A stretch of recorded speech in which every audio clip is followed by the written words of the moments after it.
Students, whatever homework is given to you, you have to submit it on the very next day between 8 am to 1 pm to the given WhatsApp number, and it is compulsory to submit your homework as your attendance will be marked on the basis of your submission. Hello everyone, this is Arvind Kumar with a new chapter, that is ratio and proportion, chapter number 12 of class 6 mathematics. So let's start. First of all, we will learn about introduction. In the introduction, we will understand the definition of ratio. What is the definition of ratio? So, the ordered comparison by division of two quantities is called ratio. यहाँ पर क्या बोला गया है कि दो quantities है, क्या है, दो क्वांटिटीज है, अब उनका कंपैरिजन जो है कैसा है, ऑर्डर है, ओके, किसको यूज करके, डिवीजन को यूज करके, ओके, तो ये जो कंपैरिजन है उसको हम क्या बोलेंगे, रेशियो बोलेंगे। अब इससे जो है हम लोग एक एग्जांपल से समझते हैं। For example, the height of the mango tree equal to 4 meter. मैंने एक मैंगो ट्री की बात की है और उसकी हाइट जो है मैंने कितनी ली है, 4 मीटर ली है। नाउ इसी तरह से the height of the coconut tree, मैंने अनदर ट्री लिया जो कि कोकोनट ट्री है और उसकी हाइट जो मैं कितनी लेता हूँ, 4 मीटर लेता हूँ। नाउ अब इनका जो कंपैरिजन है मैं क्या कर रहा हूँ, डिवीजन साइन लेकर के इनका ऑर्डर कंपैरिजन कर रहा हूँ। तो यहाँ पर मैं लिखूंगा height of the mango tree divide by height of the coconut tree is equal to, इसका जो हाइट है वो मैंने लिखा 4 मीटर डिवाइड बाय इसकी जो हाइट है वो मैंने लिखी 6 मीटर। अब यहाँ पर यूनिट जो है सेम है तो ये कैंसिल हो जाएगा, हमारे पास क्या बचेगा 4/6। अब ये सिंप्लीफाई होगा, यहाँ पे 2 2 जा 4, 2 3 जा 6। अब अगेन इसे मैं लिख लेता हूँ ना। अब इसका सिंप्लीफिकेशन होगा नहीं, तो ये होगा हमारा फाइनल आंसर। बट हम पढ़ रहे हैं रेशियो को, ओके, तो यहाँ पर ये क्या हुआ, इसे ऑर्डर कंपेरिजन हुआ। अब इसे जब मैं रेशियो में शो करूँगा तो मैं कैसे शो करूँगा, ये जो न्यूमरेटर है इसको लिखूंगा, ओके, और ये जो डिनोमिनेटर साइन है इस डिनोमिनेटर साइन की जगह मैं क्या सिंबल यूज करूंगा, ये सिंबल यूज करूंगा, ओके, और जो डिनोमिनेटर में 3 है वो इस साइन के बाद में लिखूंगा उसे, ओके। तो यहाँ पर इसका ऑर्डर कंपैरिजन जो था उनका रेशियो फॉर्म जो है इन हाइट के लिए वो क्या है 2:3। अब यहाँ पर इस साइन को जो है हम लोग क्या ऐड करेंगे, 2 ना। इसी तरह से आप order comparison coconut tree divide by mango tree के लिए भी फाइंड आउट कर सकते हैं।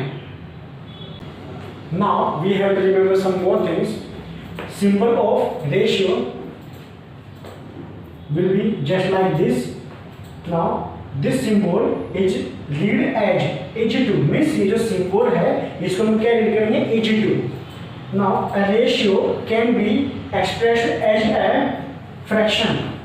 रेशियो को हम लोग एज ए फ्रैक्शन शो कर सकते हैं। फॉर एग्जांपल, जैसे मैंने यही एग्जांपल लिया है 2:3, तो मैं क्या करूँगा, यहाँ पर ये जो नंबर है इसको न्यूमरेटर में रखूँगा, रेशियो का जो सिंबल है उसकी जगह मैं डिवीजन साइन बनाऊंगा और 3 को उसके डिनोमिनेटर में पुट कर दूंगा। इसी तरह से फ्रैक्शन को भी आप एज ए रेशियो शो कर सकते हैं। Now we will learn some more thing. While comparing two quantities, their units should be the same.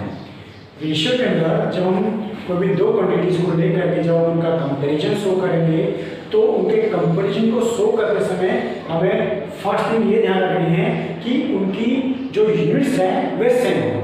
For example, यहाँ पे मैंने लिया है 2 kg एंड 4 kg, सबको ये किसी के वेट हैं, ओके, तो उनके यूनिट जो है यहाँ पे देखेंगे केजी एंड केजी सेम है या नहीं। अगर सेम है तो सिंपली हम उसका कंपैरिजन करेंगे और उसका रेशियो फाइंड आउट करेंगे।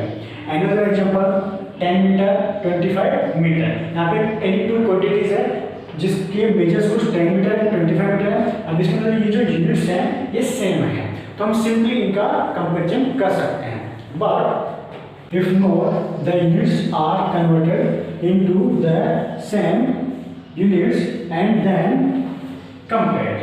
यहाँ पर आपको ध्यान रखना है कि अगर कोई भी दो क्वांटिटीज जिनके यूनिट्स सेम ना हो तो उसको पहले हम लोग सेम यूनिट में कन्वर्ट करेंगे, देन उनका कंपेरिजन करेंगे। यहाँ पर कोई दो क्वांटिटीज मैंने ली हैं, अब इनके यूनिट्स जो है एक ग्राम में है और एक किलोग्राम में है, तो यहाँ पर सबसे पहले हम उन्हें सेम करेंगे, देन आगे उनका हम लोग कंपेरिजन करेंगे। तो यहाँ पर आप देख रहे हैं ग्राम को हम लोग किलोग्राम में कन्वर्ट कर सकते हैं और किलोग्राम को हम लोग ग्राम में कन्वर्ट कर सकते हैं। तो यहाँ पर मैं किलोग्राम में कन्वर्ट कर देता हूँ। हम जानते हैं 1 kg equals to 1000 gram. So 25 kg equals to how many, then simply हम क्या करेंगे 25 kg को लिखेंगे और यहाँ पर 25 मल्टीप्लाई बाय 1000 ग्राम, तो सिंपली कितना हो जाएगा 25,000 ग्राम। ओके, नाउ अब ये 5,000 ग्राम और ये 25,000 ग्राम, अब इनके यूनिट्स क्या हो गए, सेम हो गए। अब सिंपली हम इनका कन्वर्जन, अब सिंपली इनका हम लोग कंपेरिजन कर सकते हैं। यहाँ पर आपको कोई दो क्वांटिटीज हैं, उनके मेजर जो आपको गिवन है, बट इनके जो यूनिट्स हैं, ओके, ये जो यूनिट्स हैं ये डिफरेंट है। तो यहाँ पर हम क्या करेंगे, सेंटीमीटर को मीटर में चेंज कर देंगे और we can change meter into centimeter. Okay, तो यहाँ पर मैं मीटर को सेंटीमीटर में चेंज कर दूंगा, आप सेंटीमीटर को मीटर में भी चेंज कर सकते हैं। बट रिमेंबर, हमेशा जो लार्ज यूनिट होता है उसको स्मॉल यूनिट में कन्वर्ट करने का ध्यान रखना है। तो यहाँ पर हम जानते हैं 1 मीटर इक्वल्स टू 100 सेंटीमीटर।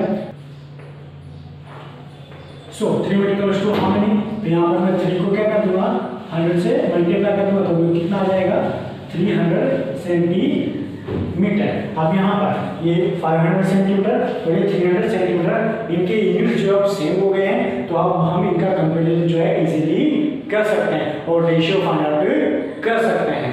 तो ये दो इंपॉर्टेंट थिंग जो है कंपेरिजन के लिए आप लोगों को ध्यान में रखनी है। Now, in the form of ratio, we have to remember some things as here A is to be is a form of ratio of any two quantities. Okay, यहाँ पर A को जो है हम लोग क्या बोलेंगे, A is the first quantity और इसको हम लोग फर्स्ट टर्म भी बोल सकते हैं ना। यहाँ पर A को जो हम लोग क्या रीड करते हैं, एंटीसीडेंट, मीन्स फर्स्ट टर्म को हम क्या बोलेंगे, एंटीसीडेंट। यहाँ पे आप लिख सकते हैं फर्स्ट टर्म, ये क्या आपका first term. Okay, now B को हम क्या बोलेंगे, B is the second quantity और टर्म। ओके, नाउ बी को क्या बोलेंगे, कॉन्सिक्वेंट, जिसको आप लोग ऐसे भी बोल सकते हैं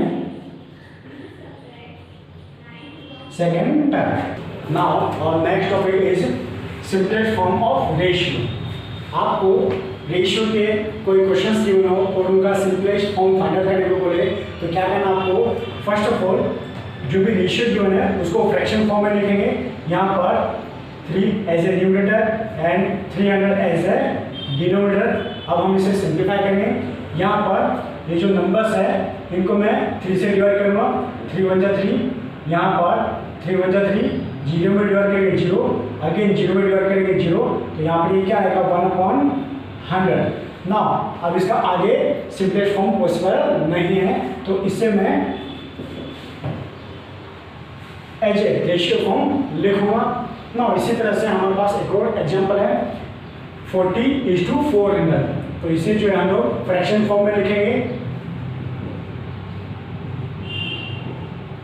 अब इसे हम लोग सिंप्लीफाई करेंगे। यहाँ पर इन दोनों नंबर्स को आप लोग 2 से 4 से डिवाइड कर सकते हैं। यहाँ पर इसे मैं 20 से डिवाइड कर देता हूँ। यहाँ पर 20 2 जा 40, इसे हम लोग डिवाइड करेंगे तो 20 10 जा 400। नाउ अगेन यहाँ पर 2 और 10 ऐसे डिनोमिनेटर लिखेंगे। नाउ इसे सोल्व करेंगे, 2 1 जा 2, 2 5 जा 10। ओके, तो यहाँ पर क्या बचा 1 डिवाइड बाय 5। अब आगे ये सिंप्लीफाई नहीं होगा, तो ये जो है इस रेशियो का क्या होगा, सिंपलेस्ट फॉर्म होगा।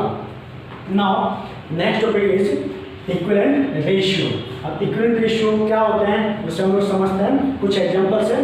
यहाँ पर मैंने 2 रेशियो लिए हैं 10:25 एंड 40:400। अब ये इक्वल है या नहीं इसे समझने के लिए हम क्या करेंगे, इनके सिंप्लीफाइड फॉर्म निकालेंगे। तो यहाँ पर 10/25 में ऐड करूँगा और इसे सिंप्लीफाई करूँगा। 5 × 10, 5 × 25, तो यहाँ पर क्या बचेगा 2/5। नाउ यहाँ पर इसे हम लोग लिखेंगे 40/400, इसे सोल्व करेंगे, 0 से 0 कैंसिल आउट, क्या बचेगा 4/40, इसे सिंप्लीफाई करेंगे तो क्या आएगा 4 × 4, 4 × 10 = 40। तो यहाँ पर ये क्या आ गया 1/10। नाउ अब देख सकते हैं ये दोनों फ्रैक्शन फॉर्म जो है मीन्स इनकी जो सिंप्लीफाइड फॉर्म है वो सेम नहीं है, तो ये इक्विवेलेंट नहीं होंगे। तो यहाँ पर हम लिखेंगे 10:25 and 40:400 are not equivalent ratio. Now इसी तरह से हम लोग इस क्वेश्चन को सोल्व करेंगे। यहाँ पर इसे मैं लिखूंगा 3/5, अभी ऑलरेडी सिंपलेस्ट फॉर्म है तो इसे हम लोग एज इट इज रखेंगे। अब यहाँ पर 9:5 के लिए उसे मैं लिखूंगा 9/15। अब इसे मैं सिंप्लीफाई करूंगा, 3 × 3 = 9, 3 × 5 = 15। यहाँ पर क्या बचा मेरे पास 3/5। अब इसका जो सिंपलेस्ट फॉर्म है वो इसके सिंपलेस्ट फॉर्म से मैच होता है, मीन्स कि ये दोनों जो है क्या है इक्विवेलेंट फ्रैक्शन हैं। तो इसमें हम लोग इसके जैसे लिख देंगे, बट ध्यान रखना है यहाँ पर ये इक्विवेलेंट नहीं था और ये इक्विवेलेंट है, तो आप इसके लिए लिखेंगे 3:5 and 9:15 are equivalent ratios.